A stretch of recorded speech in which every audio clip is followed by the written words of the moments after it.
we think about America right after World War II, the picture is usually one of pure triumph. Yeah, definitely.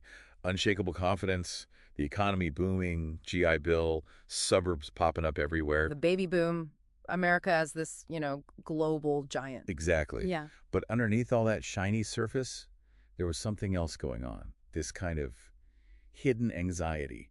People called it the unquiet peace. Unquiet peace. I like that. Because it was full of contradictions, wasn't it? Oh, absolutely. You had the end of one huge war, but then boom, straight into the Cold War. Yeah. So tension right away. And the bomb, the symbol of victory, but also terrifying. Existential dread, yeah. And then you have the soldiers coming home. Celebrated, sure, but a lot of them are dealing with serious trauma, feeling alienated. Plus, women had stepped up during the war. Right. And many weren't exactly eager to just, go back to being housewives. That created its own kind of friction, a social battleground. So into this messy, anxious time comes Hollywood with a new, darker vision. Film noir. hmm And it wasn't just another genre, was it? It was a whole style. Yeah. A mood, a sensibility, defined by, well, literal darkness. That's stark lighting. Low-key lighting, yeah. Jagged shadows, confusing Like plots. characters you couldn't just label good or bad, morally gray. Noir wasn't interested in that triumphant, everything's great story. It looked at the shadows, Yeah. the rain-slick streets, the back room. Where the American dream felt more like a nightmare. Precisely.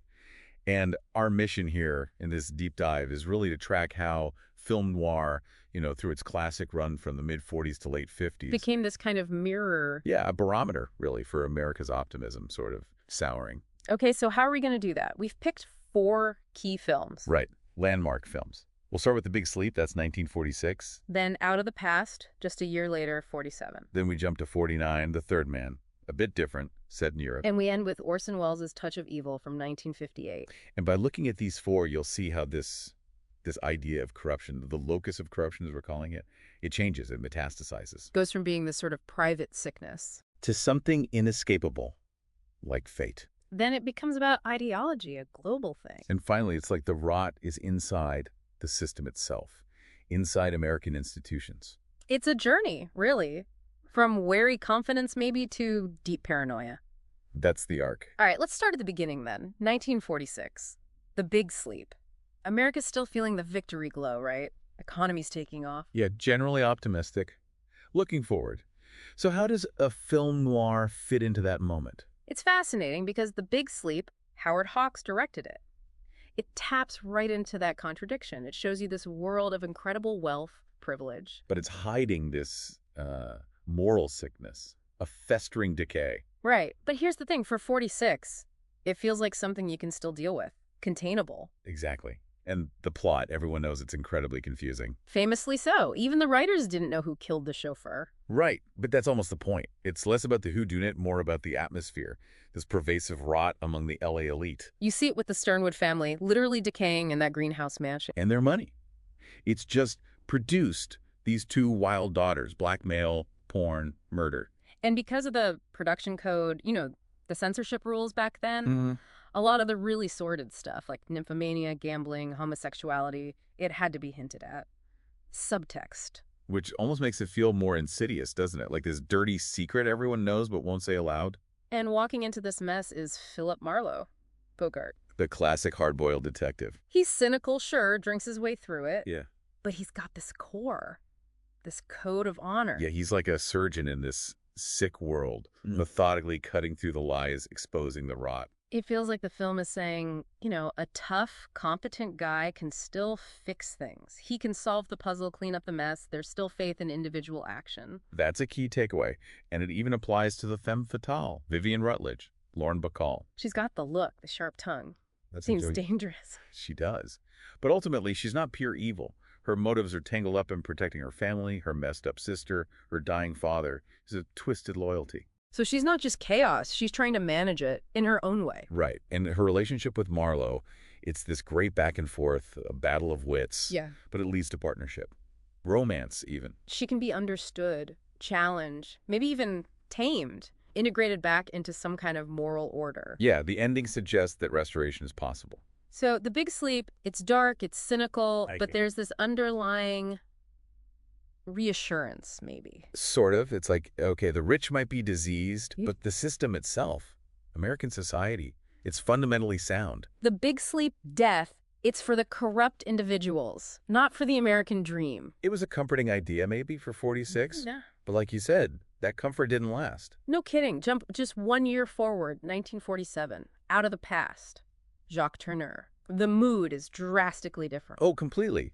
If big sleep was a diagnosis, out of the past is like a death sentence. It's drenched in pessimism. Why the sudden shift? What's happening in 47? Well, geopolitically, things got serious fast. The Truman Doctrine, containment policy, the Cold War wasn't just a possibility anymore, it was real. And at home. Anxiety's simmering, that masculinity crisis people talk about. Vets struggling with trauma, finding their place, especially with gender roles having shifted. And out of the past just dives right into that feeling of being haunted. Absolutely. The core idea is brutal. Your past isn't just memory, it's hunting you down. Yeah. It will find you. And the hero, Jeff Bailey, Robert Mitchum, he's the opposite of Marlowe's competence. Totally. He's a fallen hero. Yeah. An ex-PI hiding out, running a gas station, trying to build this quiet life. Trying to escape? Desperately. It's like the vet wanting normalcy.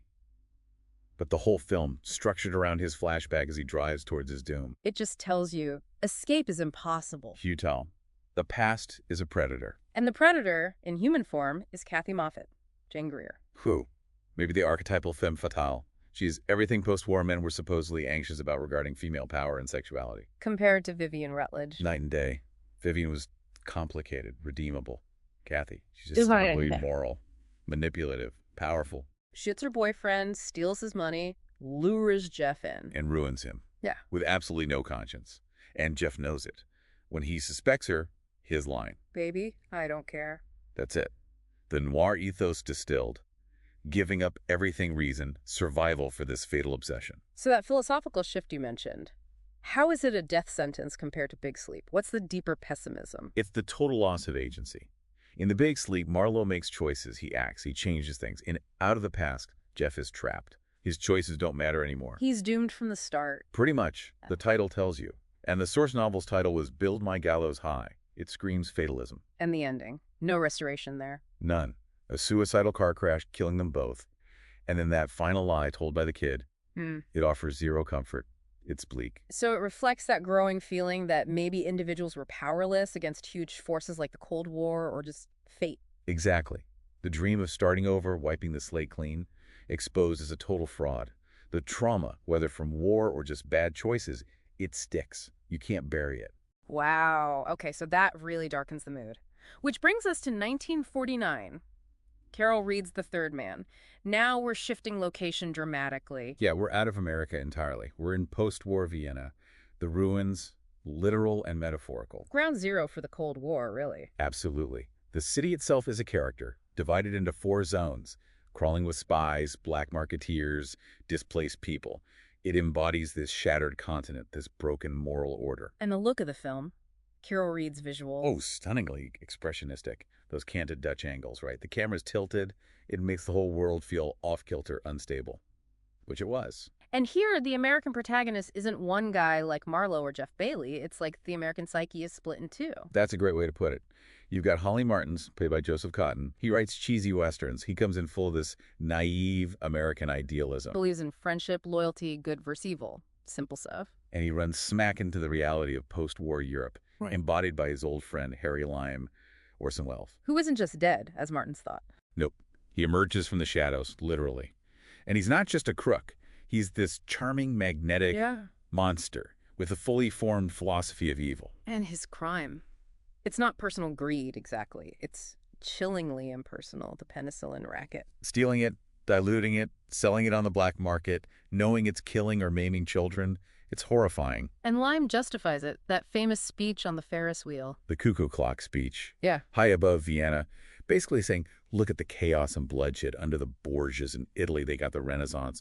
Switzerland had peace and brotherly love. And they produced the cuckoo clock. It's this terrifyingly cold post-atrocity logic. Yeah. Suggesting that morality, ethics, they're just luxuries you can't afford when the world's gone mad. He's embraced nihilism. So the corruption here isn't just personal vice anymore. It's not even just an escapable fate. It's an idea, an ideology. Exactly. An ideological contagion. That's the big shift. The Third Man is like this parable for America losing its innocence on the world stage. Holly Martin's is that innocence, forced to confront the cynicism he can't even process at first. And that ending, it just drives it home. After Holly helps trap Lime, helps kill him, he waits for Anna, Len's girlfriend. And she just walks right past him. Doesn't even glance his way. That long, silent shot. It's brutal, a total rejection. It confirms it.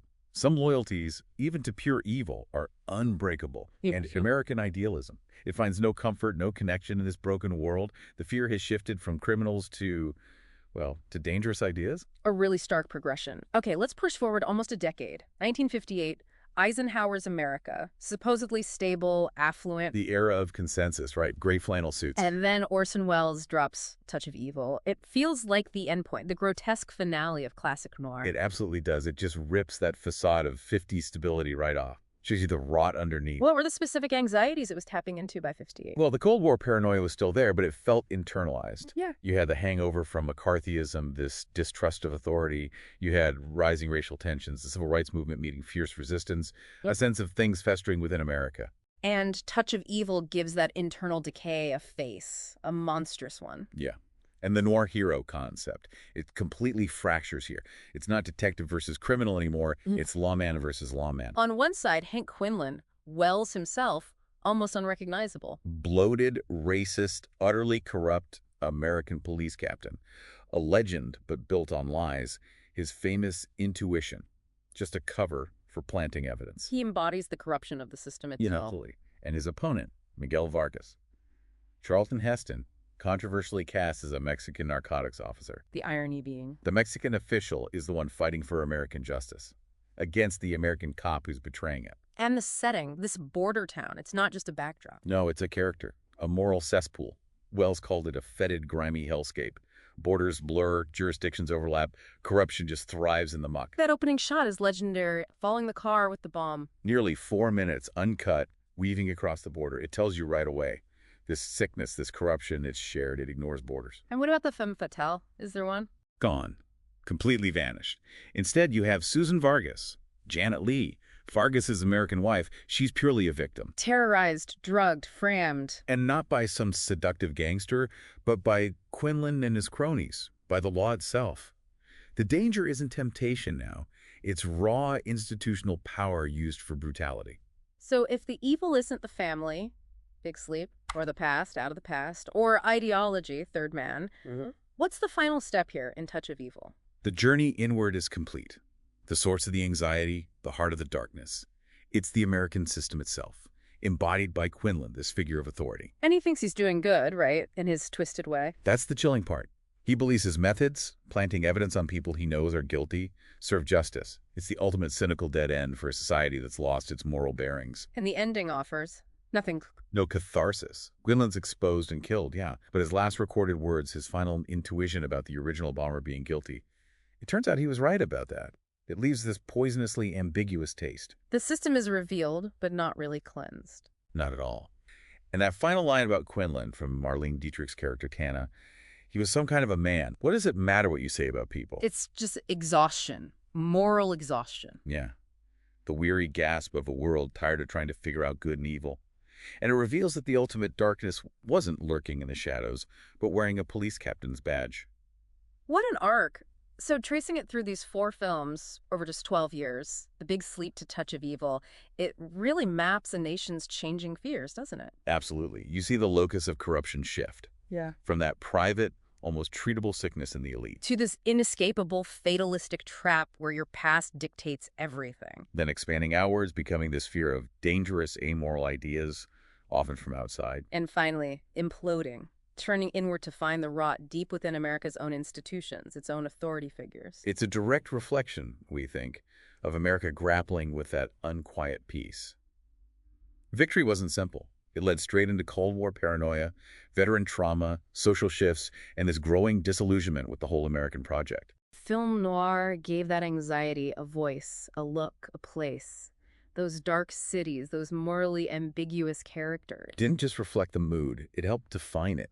It let audiences explore those fears safely in the dark. And even though the classic noir cycle kind of fades out around the late 50s, its influence is just massive. It never really went away. No, his legacy is huge. These films created this powerful, stylish way to question the promises of the American dream, to look under the surface. They captured something timeless, didn't they? That victory is complicated, that prosperity can hide sickness, that light always casts a shadow. The brightest lights cast the darkest shadows. That's noir. So think about that. When you look at our world now, complex, often contradictory, what unsettling truths from these old black and white films still echo for you today? What shadows are being cast now? Something to think about.